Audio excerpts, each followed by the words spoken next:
Anong ibig sabihin ng if I reached out to you, would you be there? And if I didn't, would you reach for me instead? It is a longing to open up to people. And if I didn't open up, would you initiate opening up to me? It's opening up to people actively and sometimes also reactively. Sometimes you act, sometimes you react. So Genesis 2, verse 18a, kauna-unahang sinabi ni Lord na it is not good. Kasi lahat kinreate niya, sabi niya, it is good, it is good, it is good. Light was created, it was good. Plants were created, it was good. And the first, it is not good statement of the Lord says, it is not good for the man to be alone. Nakita niyo yung tao, nag-iisa, sabi niya, it is not good for the man to be alone. In other words, what the Lord is trying to say in reverse is that it is good for men to have relations. It is good for men to connect and interconnect with people. God has designed man to socialize, to relate to and with fellow men, to give and receive from people, to be open, in fact. Because if we're not open, we will not be able to give. But neither will we be able to receive. And God likes us to have a full life. John chapter 10, verse 10 says, and the Lord speaking, the thief comes only to steal, kill, and destroy. I have come that they may have life and have it to the full. So it is the will of Jesus Christ that we have a full life. Sabi ng ibang versions, I have come that they may have life and have it abundantly. So it is the will of the Lord that we have abundant lives, full lives. But fullness of life is in the details. It is not in the generalizations. And isolation is a grave burden. Isolation is one great thief that robs us of happiness. That's why even in prison, isolation is dreaded. Kinakatakutan yung mababartulina ang isang prisoner, mahihiwalay siya sa mga kapwa prisoner, dahil kahit nagkakagulo, may away, nagra-riot, mas mabuti pa rin may kasama kaysa wala. Kaya sabi ng isang kanta, people who need people, are the luckiest people in the world. While needing people may give you a sense of weakness, needing people also gives you a sense of happiness. Sa atin pong pagharap sa mga bagong opportunities, bagong taon, mga bagong chapters ng ating buhay, tinatalakay natin ngayon yung mga little details of life that makes life even more nice or even nicer. Because the Lord likes us to have a full life. Christianity and Christian messages are not only about high-sounding theological ideas. In fact, they are more about day-to-day life. Because God likes us to have an abundant life. Ang pag-aaral natin ngayon, how to have a fuller life, is open up to people. Open up to people. I'd like you to bow before the Lord and pray for someone near you. Idalangin natin na kakausapin tayo ng Panginoon at magiging pagpapala ang ating pagsasama-sama sa sandaling ito. Lord, we pray for one another that your message may be for each one of us. While it is generally served to all, may you give us the wisdom so we can particularly and personally benefit from your word today. In Jesus' mighty name, we declare ourselves free to receive your word. May you give us wisdom to understand and anointing and empowerment to obey. Lead us, Father. Be our speaker. We don't want to hear a human voice, O God. We have gathered to hear your voice. Use your servant as your footstool, but be our speaker. Kayo pong mangusap sa inyong bayan, sa inyong mga anak, sa kapatirang ito. Wala kami ibang nais madinig, kundi ang inyong katuruan. We reject, rebuke, and drive away any presence of evil, any lies and falsehood. We reject in the name of Jesus. And we ask you, Holy Spirit, empower us to know, to see, and to understand God. Father, we praise and thank you. We glorify you. In Jesus' mighty, powerful, and beautiful name. Open up to people. Marami po mga tao hindi nag-open up sa kapwa. Siguro because of lack of training or exposure or skill. They were not socially trained in childhood or in their families, even at school, to open up to people. So lagi na lang silang alukin mo. No, ayoko. Punta ka doon, ayoko. Laging nakasara. Laging nakaiwas. Many people don't open up to others because of shyness or introvertness. Nahiyain. Or, there are those who don't open up to people because of distrust or fear of being vulnerable. Natatakot tayo, baka tayo maabuso, baka tayo kawawain, baka tayo ma-misinterpret ng tao. So, huwag na lang natin siyang pansinin. Halos sa mga gym, hindi nagpapansinan ng mga tao Dahil baka tumingin ka sa kapwa mo nag-gym at ngitian mo, ay mapagkamalang ka interesado sa kanya. So, wala nalang pansinan. People don't open up. Probably there are people who don't open up because of fear of rejection, fear of abuse. Baka naman pag nakipagmabutihan pa ako sa taong ito o sa aking mga kamag-anak, utangan pa ako, istorbohin pa ang buhay ko, so wag na lang. And there are people who don't open up dahil nadala, nasaktan na, nagmahal, nag-welcome sa bahay, nag-welcome into their hearts, pagkatapos sasaktan, ninakawan, inabuso, they were hurt. Kaya mga iba sabi, ayoko na, hindi na lang ako magtitiwala. Minsan umibig, nadala, ayaw nang umibig muli, at gusto na lamang tanggihan ang lahat. There are people who are not ready to take a second chance. Living okay, but not very well. Predictable, regular, walang crisis, pero wala ring fun, wala ring joy, kasi playing it too safe. And in life, many people miss out on a great body of fun and enjoyment that God wants us to enjoy because we're not ready to take a chance again. Because we play it too safe. Dahil minsan nang nadala, minsan nang nahirapan, minsan nang nasaktan. The Bible teaches us to open up to people. To open up. Why? Lahat ng bagay na nakasara becomes stale. Subukan nyo ang bahay na nakasara, yung hangin nagiging luma, inaamag. Subukan nyo rin yung mga pagkain na nakulong, napapanis. Kailangan nahahanginan, nakakahinga. Kailangan open tayo. Although there is a risk when we open up, that there's also a lot of reason to open up. How can we open up to people? How? Pwede kaya tayong mag-practice habang sinasabi natin, practice nyo sa inyong katabi ang mga sasabihin natin. First of all, look at people. Tingin na kayo ngayon. Look at people. In a friendly way. Kasi pwede naman kayo umirap. Pwede naman kayong tumingin na parang sasabi mong, kayang wambilhin tong damit ko. No? Pwede naman kayong tumingin na parang, may gusto ka siguro sa akin. Ano? Pero yung look at people in a friendly way. Proverbs 6:16-17 says that haughty eyes are detestable to God. So yung dapat tayong tumitingin, nakikipagtingin sa kapwa, pero hindi yung condescending, hindi mo pagmataas, but just to look in a friendly way. Establish eye contact. Kaya kita nyo yung mga tao na ayaw nila mag-open up to others, what do they wear? They wear dark glasses. Para hindi niyo makita kung nakatingin sila sa inyo, hindi niyo makita, hindi pala sila nakatingin. They wear dark glasses. The dark glasses are saying, ayokong makipagtinginan sa'yo. Ayokong makita mong nakatingin ako sa'yo. Ayokong makita mong umiiyak ako. Kaya sa mga libing, maraming naka-dark glasses. Dahil gusto nila, keep me to myself. Don't look at me, and I don't want you to see me crying. But when you want to open up to people, look at people. Because our eyes are our windows to the world. Napakahalaga pala nung tingin. At naranasan ko lang yan when I had an eye surgery, isang laser surgery, na 3 days hindi ako makapagbukas ng mata. Ang sakit buksan, kailangan ko pang hawakan yung talukop ng mata ko at iangat para siya bumukas. Ayaw, my eyes refused to open because of the pain it went through. So, lagi na lang ako merong household staff who was doing little massages on my foot or my finger. You know why? Because I wanted to connect with people. Kasi pala, pag wala ka nakikita at ang tagal-tagal, you feel so disconnected. That's why we should touch the blind. Kasi kahit malayo ang isang tao, tingnan ko lang kayo, tingnan nyo, kung nakita yung mata natin, nagkaintindihan tayo. Kahit anong message pa nga yun, nagkaintindihan na tayo eh. Minsan meron kayong taong pinag-uusapan lagi, pumasok sa kwarto, nung nagtingin lang kayo ng kausap mo lagi, nagkaintindihan na kayo. Because you connect with your eyes. You connect. So when you want to connect with people, look at people. Another way to open up to people is to smile. O, practice ulit. Hindi naman laugh, smile lang. May sound pa ang smile. Smile. Or if you already are smiling, smile more often. You cannot always be happy, but you can be cheerful.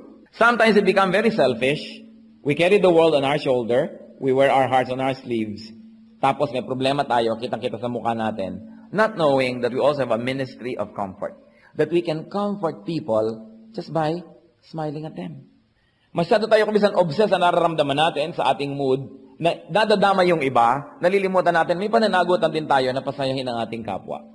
Na binigyan tayo ng Diyos ng mukha para ingiti sa kapwa, para kung may mabigat man siyang nararamdaman o problema, nakatulong tayo sa kanya without even saying a word.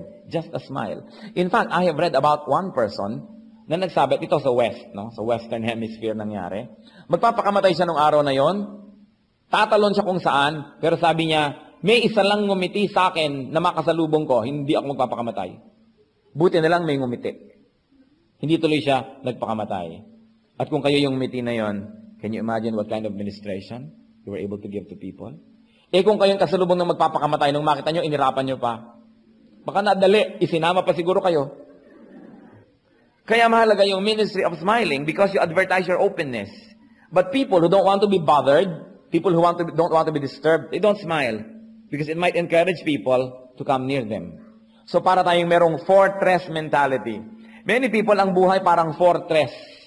Parang may mga kanyon, may mga matataas na pader, huwag kang lalapit, babariling kita, nakasana aking pader, ayoko sa'yo, leave me alone. And these people, yan yung mga kumakanta ng it's so very nice but not very good. No jolts, no surprises, no crisis arises in my life. Pero wala ring fun. Because the greatest difficulties can come from people, but the greatest fun and enjoyment can also come from people. The same heat that melts the wax hardens the clay. So the same people that can bother us are also the same people who can help us. The same people that can bring unhappiness to you sometimes are the same people that can bring you happiness. What else do we do to open up to people? Greet people. Greeting is a very biblical tradition. In fact, sa Bible, napakahaba ng mga greetings. Kaya sinabi ni Lord, just to underline the urgency of the gospel, sabi niya sa mga missionary niyang ipinadala, greet no one on the way dahil nagmamadali kayo. It doesn't mean snub everybody on the way, but the traditional greeting of Israel is so long. Kumusta ka? Mabuti. Ikaw, mabuti. Eh, ang nanay mo, mabuti. Ang nanay mo, okay naman. Ang tatay mo, kumusta? Okay. Eh, ikaw, ang tatay mo, ganoon hanggang mga kapinsan-pinsanan kasama sa kumustahan. Kaya sabi ni Lord, greet no one on the way. It means, forget the formalities and get straight to the point. We are surrounded by a very rich tradition of greeting in Scripture and even in our own culture. Nangingitian tayo. Nag-uusap. Kahit walang ngiti, kumikindak, it's a greeting. We have many ways to greet people. Kaya nga tinuturo sa atin to greet not only our brethren, not only our relatives, hindi lang yung mga mahal natin at sa buhay at mga polite at kaibigan, kundi pati yung mga kabaligtaran nun. Sabi sa Matthew 5:47, sabi ni Lord, and if you greet only your brothers, what are you doing more than others? Do not even pagans do that? So in other words, you should greet not only your brothers, but even your enemies. That you greet people. It is a ministry. It is not just something dependent on your feeling or mood. Ministry natin yon sa iba. And there's another way to open up to people, brothers and sisters. Touch people. Siyempre naman, if the social context is right, and if the person permits it. Before you begin touching everybody, kailangan merong social contract that it is allowed, that it is done in good taste, that you touch people warmly and decently. Sabi nga nung isang kanta na umuso yata noong 1950s, touch my hair as you pass my chair. Little things mean a lot. Yung mga maliliit na mga gestures that can mean so much. Kung minsan sa mga namatayan, hindi mo malaman kung anong script mo sa namatayan, naroon sabihin mong, parang natutulog lang siya. Samantalang nakabarong Tagalog, may natutulog bang may bulak sa ilong? Pero wala ka kasing masabi, parang natutulog lang siya. Kahit hindi naman totoo, may natutulog bang nakagown? O kaya, naku, ganito, ganyan. Paano namatay? Sawang-sawa na yung namatayan ka. Kukwento sa bawat dumarating kung paano namatay. Kung pwede lang may tape recording, ito, replay. Makikinig ka na lang kung paano namatay. Kasi mamaya may darating uli, paano namatay? Ulit na naman yung namatayan. Alam niyo, mas mabuti pa kung wala tayong masabing matino. Just a little touch. It says so much. It conveys your feelings. It conveys your condolences more than idle words can ever do. And you know, the Lord Himself touched people a lot. Kahit nga patay, hinipo niya against the law of Israel. At yung hinipo niya na buhay because it is important to touch. Matthew 14:35-36. And when the men of that place recognized Jesus, they sent word to all the surrounding country.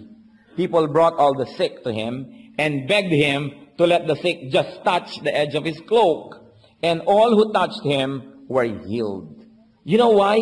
It was true in Jesus in the highest form that those that touched Him got healed.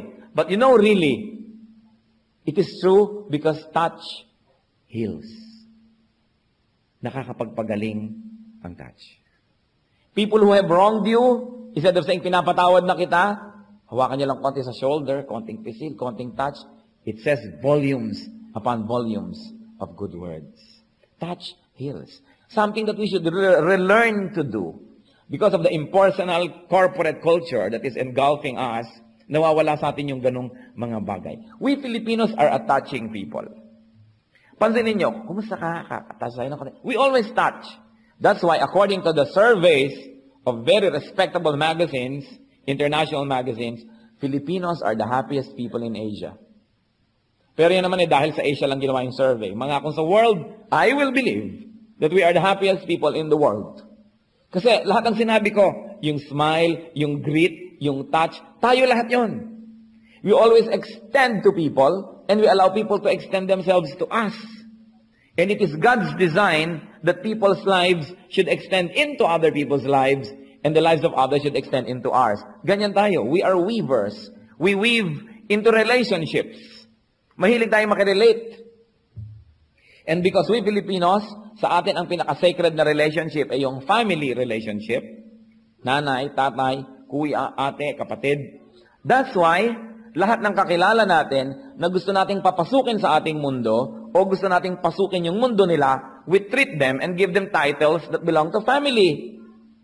Kaya kahit tindera sa palengke, tiya, magkano po itong talong?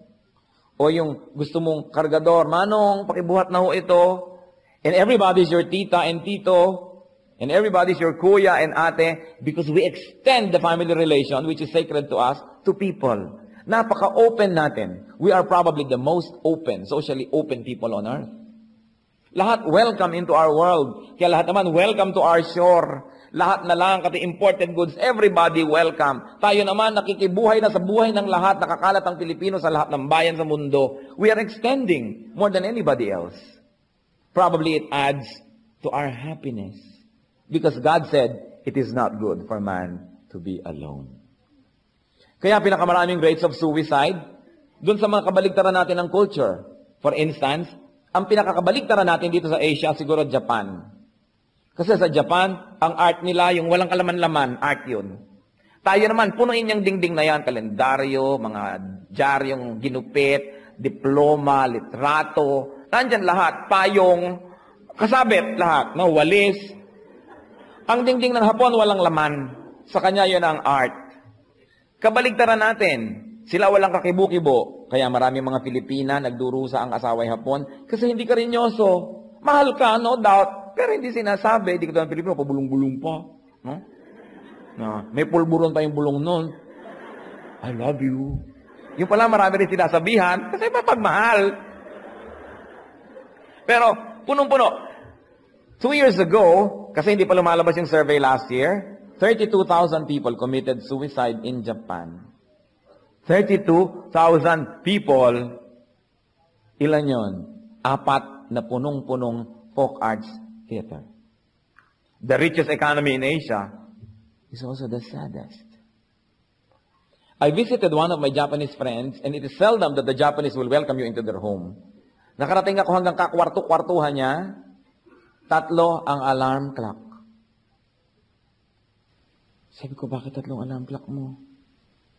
Para yung isa pang hindi nag-work, may isa pa. Yung isa pag hindi nag-work, may isa pa. Dahil ayoko mahuli sa trabaho.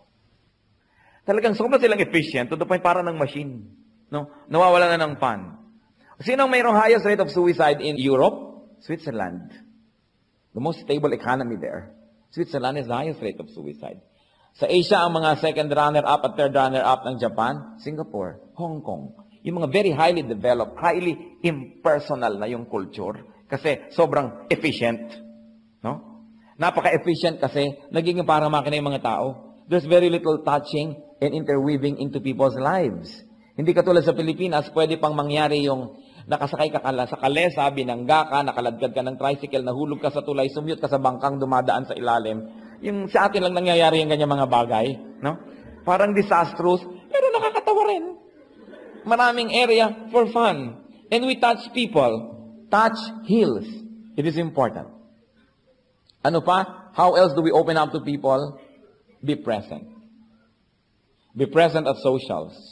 Be present at events where socialization is possible. If you look at the Lord as a social model, halos walang pinalampas na imbitasyon. Nandun siya sa lahat ng dinner, nandun siya sa lahat ng mga kasalan. In fact, the first miracle of the Lord is in a wedding feast. Nandun siya sa lahat ng mga lamayan. Pag may patay, nandun siya. Pag may inililibing, nandun siya. Merong may sakit, nandun siya lagi. Interweaving his life with people. Kaya nga naparatangan siya, friend of sinners. Mahilig pumunta dito, kumain dito. Natawag pa siyang glutton. Masyado daw matakaw. Because he was going to every dinner available. You know why? Because he was reaching out to people. We should be present at socials. Hindi lagi kang nakaiwas ng nakaiwas. Especially kung medyo maayos-ayos na yung buhay mo, iwas ka ng iwas sa iba dahil baka utangan ka, baka hindi ka magkaroon ng kapayapaan. The Lord socialized a lot and set for us a very good example. In fact, Nicodemus even presented himself before the Lord. Those who were blessed were there socially. They were available to see and to hear. What else do you do, brothers and sisters, to open up to people? Invite people. Invite people into your time, into your space. Hindi yung parang fortress ang iyong buhay. Luke 24:28 to 29. As they approached the village to which they were going, Jesus acted as if he were going farther. But they urged him strongly, "Stay with us, for it is nearly evening. The day is almost over." So he went in to stay with them. So yung kasama niyang naglalakbay, dumating na sa pupuntahan nila, si Lord naman lalampas pa. You know, this is Oriental ethics. You don't want to impose on people. So you make a gesture na talampas ka pa talaga para kapilit-piliting magstay at pinilit nila na magstay. And because they opened their house to the Lord and because they did not know that He was the Lord, they opened up themselves to Him, nakakita sila ng isang bagay na di nakita ng iba. Nagpakilala sa kanila ang Panginoon. Merong isang babaeng balo na nagluluto siya ng konting pagkain at pagkakain nilang mag-ina, mamamatay na lang sila dahil merong salot, merong taggutom sa buong land. Dumating yung prophet, pinakain niya, ipinakain pa niya yung kakainin nila mag-ina. Anong nangyari? Yung kanyang banga, bubuksan niya, meron na namang laman, nakapagluto uli siya ng harina, nakapagtinapay, at hanggang yung salot na yon was there in the land, hindi naubos ang laman ng jar because she opened her life to the man of God. Meron pa isang mayamang babae.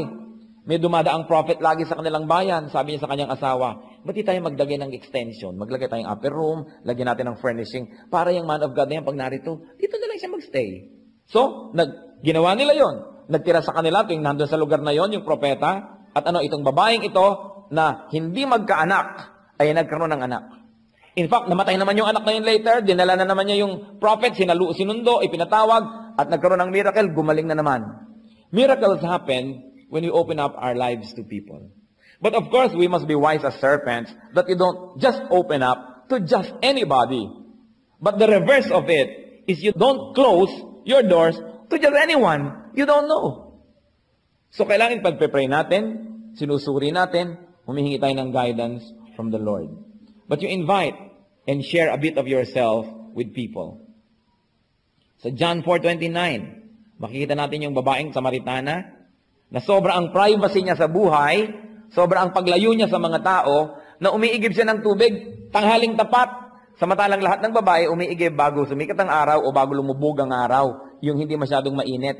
Tanghaling tapat siya umiigib. Maybe she was avoiding all the other women of the town. But when she met the Lord, she opened up. At sabi niya sa John 4:29, sa kanyang mga kababayan, pinuntahan niya yung mga taong iniiwasan niya, "Come, see a man who had told me everything I did. Could this be the Christ?" And because she opened up to people and she allowed people into her life and into her experiences, she was able to bring our whole village to the Lord. And the village asked the Lord to stay 3 days, and the Lord taught them, and there's no doubt that they heard about salvation. Just because somebody opened up, other people benefited. What else do we do to open up to people? Give. You give something of yourself. Don't be afraid to give. The secret of receiving is in giving. Why? Yung open lang ang nakakapagbigay, yung open lang ang tumatanggap. Pag yung kamay nyo nakasara dahil may konting blessing kayong hawak, ayaw nyong buksan dahil ayaw nyong lumabas yung blessing na yon, well, dahil saradong-sarado, hindi nga lumalabas, pero wala ring makapasok dahil nakasara. Kaya yung mga sinasabi ng mga feng shui, na, "Hoy, lampas-lampasan naman ng mga pinto mo, ang mga blessing mo, lalabas. Di ba, pasok din. Lalabas, papasok. That is what life is all about. Papasok ang oxygen, lalabas ang carbon dioxide. Pagka pinigil mo yung hinga mo, subukan nyo nga wag huminga hanggang matapos ang message na ito. Dasal nyo, sayang ang hininga ko, hindi ko ilalabas. Sayang, ayoko magbigay. But what happens also is you deny yourself the opportunity to receive. At ganyan ang nangyayari sa mga taong madadamot. Yung, ayoko makipagkaibigan sa inyo, baka nyo ako hingan. Pero dahil sa kawalan mo ng kaibigan, wala rin nagbibigay sa iyo. Ayokong paabala sa iyo, therefore wala ka rin maabala pag ikaw nangangailangan. Many people hold stale and old and spoiled blessings in their hands. Samantalang kung binuksan mo yon, ibinigay mo sa iba, your hand will be open and free and empty to receive fresh blessings. Hindi yung lagi ka na lang ayaw magbigay. Meron ka talaga, pero yun na lang yun, very limited. You never know the great opportunities that you are missing. So give something of yourself. Because unless you empty your hands and you give it to people, the Lord will not be able to give you new and fresh blessings because your hands are full. It has to be empty again. Parang hindi ka pwedeng mag-inhale kung hindi ka muna nag-exhale dahil mapupuno ka na, sasabog ka nun. That's what life is all about. Receiving, giving. Inhaling, exhaling. Kaya di pa kahit mga damit, subukan nyo, basa, ilagay nyo sa loob ng isang nakasarang lalagyan. Mamaya, may amag na yan. Kasi hindi siya nakahinga. You are designed to give and to receive all the time. And that is what the circle of life is all about. Na may pumapasok, may lumalabas, may pumapasok, may lumalabas. Mahalaga to give. And you give time. You give resources. You give help. You give gifts. The Lord taught and exemplified this. In fact, sabi sa Proverbs 19:6, many carry favor with the ruler, and everyone is the friend of a man who gives gifts. Dapat marunong tayo magbigay ng mga gifts. It's a great act of friendship. Ano pa po ang gagawin natin to open up to people? Participate in people's lives. We have to participate. Participate in people's time and space and lives. Especially if they are family. Alam niyo, ang family is a very precious source of friendship that we neglect. Sino ang merong common memory sa inyo ng inyong childhood, kundi lang inyong mga kamag-anak? Lalong-lalo inyong mga kapatid. Kahit yung asawa niyo, wala naman siya doon nung kayo 5 years old, 6 years old, 7. And yet we neglect that our brothers and sisters are great sources of friendships. Ang nangyayari pag ang mga tao nakakaasawa, nakakanikanyang buhay, nakakalimutan lang yung mga kapatid, nakikita-kita na lang pag may libing. O kumisan, may reunion, which is very artificial. Darating ka ng ganitong oras, aalis ka ng ganitong oras. Ano mangyayari doon? Siyempre, everybody's stepping his best foot forward. At kung yung mga kamag-anak niya mahilig mag-compete, pagpapa-impress pa yon. So you never get to really talk. You never get to share lives. But you know, you can have new friends. But you cannot make old friends. You can never make old friends. Dahil lampas na yung panahon eh. So yung old friends natin, especially mga kamag-anak natin, mga kapatid natin, they're so important. And yet, we miss out on the great fun because we forget them. It's important to open up. Kasi kumisan, yung mga magkakapatid, close to each other, pero pag nagkaroon ng kanyang asawa, ito na ang mga asawa ang naghihiwa-hiwalay ng pamilya, lalo't may mana. Siyempre, yung mga sabit ang number one sulsol. Uy, yung mga anak mo, kawawa naman. Actually, siya yung may gusto, no? Kasi yung anak mo, kailangan ipaglaban mo yan. What else? We give. We participate in people's time and space and lives. Kasi sayang oras natin eh. Masyadong malaking na-i-invest. Attend ka sa graduation ni ganon, kasal ni ganyan. Pero sa kanila, milestones ng buhay nila yon, napakahalaga. That we don't miss such things. Sino nga ba mahilig pumunta sa kasalan? Mag-aayos ka pa, gutom na gutom ka, madalas naman, di ba sarap yung pagkain? No? Tapos ang awa ka doon sa mga ibon na kanina pakulong na kulong. Tapos naman, tatawagin ng dalaga para sumalo ng bulaklak. Walang gustong tumayo. Malalaglag ang bulaklak sa sahig. Boring ang mga kasal. No? But we can make it interesting. And just by being there, you're saying, you're important to me. Yung iba, magre-regalo pa tayo. Huwag na tayong pumunta. Puro pa iwas. Puro pa iwas. It's all about money. That's why people close and not open up. But it's important na kahit man lang tulayong binigay ninyo isang card to be there. To share milestones in people's lives. And you know, this is one of the great challenges to people like me who's a pastor. Because ang kasal ng tao, minsan lang mangyari sa kanyang buhay. Ang libing ng tatay mo, minsan lang mangyari sa iyong buhay. But for people like us, it happens nearly every day or every week. So for you to reinvent its freshness and to find joy in it is a great challenge. But you do. You are there because you want to give to people. You don't want to assign it to just anybody. Dahil sa kanya, mahalaga yun. Yung pagpapahalaga natin sa kapwa. And true enough, sino ba naman ang natatandaan natin when all the chips are down? You don't remember people who delivered the greatest speeches on earth. You don't remember yung umimbento ng washing machine.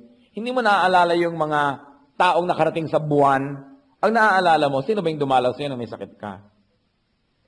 Sino ba yung unang-unang dumating nung namatayan ka? Nung walang-wala kang pera, sino yung nag-abot sa'yo? These are the people we remember. Because greatness is not about inventing and reinventing the wheel. Greatness is not about building the pyramids of Egypt, because chances are you probably don't even know who built them. But greatness are composed of little acts of kindness in daily life. And this is what matters to us. So gusto nating maging anak ng Diyos, maging liwanag ng sanlibutan, be kind to people. People need kindness. And there are those who need it more than others this very special time. So we welcome people into our lives, and we also join people in their lives, not only when you are welcome. Katulad ng Panginoon sa Luke 19, 5-6, inibita niya ang kanyang sarili sa bahay ni Zacchaeus. When Jesus reached the spot, he looked up and said to him, meaning to Zacchaeus, Zacchaeus, come down immediately. I must stay at your house today. So he came down at once and welcomed him gladly. Kung minsan hindi tayo iniimbita, we can also invite ourselves, yung calculated risks. Because sometimes, yung mga tao ang ayaw umimbita sa atin dahil sila itong nag-aalangan kung tatanggapin ba natin yung imbitasyon. So you make yourself available to people. In other words, you want to open up, you want to give more and receive more from life, be there. That should be the rule. Be there. Life is short, but it's always long enough to be kind. There's always enough time to be kind to people. And life is not remembered for its great inventions, but for its little sacrifices for people. And even if people don't remember, God remembers. And God has shown us the way. God can love us through people. Ito ang isang katotohanan na madalas nating malimutan. Were you listening? Sabi ko, God can love us through people. Aabutan ka ba naman ng Diyos ng malamig na tubig mula sa heaven? No. Kapwa mo tao mag-aabot mo. Kakamutan ka ba ng Diyos ng likod? No. Kapwa mo tao ang gagawa nun. Dinadalaw ka ba ni Lord personally sa iyong hospital pagka meron kang sakit? Spiritually, yes, but physically, no. Tao ang gagawa nun. Hinahagod ba ni Lord yung likod mo kung ikaw ay umuubo? O tinatabi ka pa niya kung kailangan mo ng encouragement? No. Tao ang gumagawa nun. You know why? Dahil ginagawa yun ng Diyos through people. Nire-remind tayo ni Lord through people. Hindi naman po nagkakasala ka, meron siyang bullhorn from heaven at sabi ko, hoy, maling ginagawa mo. Magpapadala siya ng tao, magre-remind sa'yo. Kaya dapat open ka. Hindi yung nagsasalita pala yung tao, binabara mo na para huwag siya magsalita. Huwag magkaroon ng lakas ng loob dahil ayaw mong tinatouch ang iyong ego. When people come to us, isipin nyo, heaven sent siya para niya ako i-correct, para niya ako bigyan ng advice. Because God loves people through people. Hindi naman gumagawa si Lord ng personal appearance sa iyo eh. Pero ine-extend niya ang kamay through kamay ng iba. Ine-extend niya ang kanyang bibig through bibig ng iba. Ine-extend niya yung love reminders through love ng iba. Kaya kung hindi natin papayagan yung mga tao na yun na pumasok sa mundo natin, pinagsarhan na rin natin ng Diyos. And life can become very uneventful. However, do not forget na si Satan lagi niyang kinokopya Diyos. Kaya, nagpapadala rin siya. No? Ito ang kamay ni Satan, nakakarating sa iyo. Ito ang bibig ni Satan, binibigyan ka ng wrong advice. Kaya dapat tayo mapili. Sinusuri ang lahat ng bagay, pero hindi sarado. Yung iba, ipinagmamalaki. Sarado kami, dekandado, ipinalunok ko sa asawa ko ang susi. Nakakatuwa ba yung sarado ang utak mo? Hindi nakakatuwa.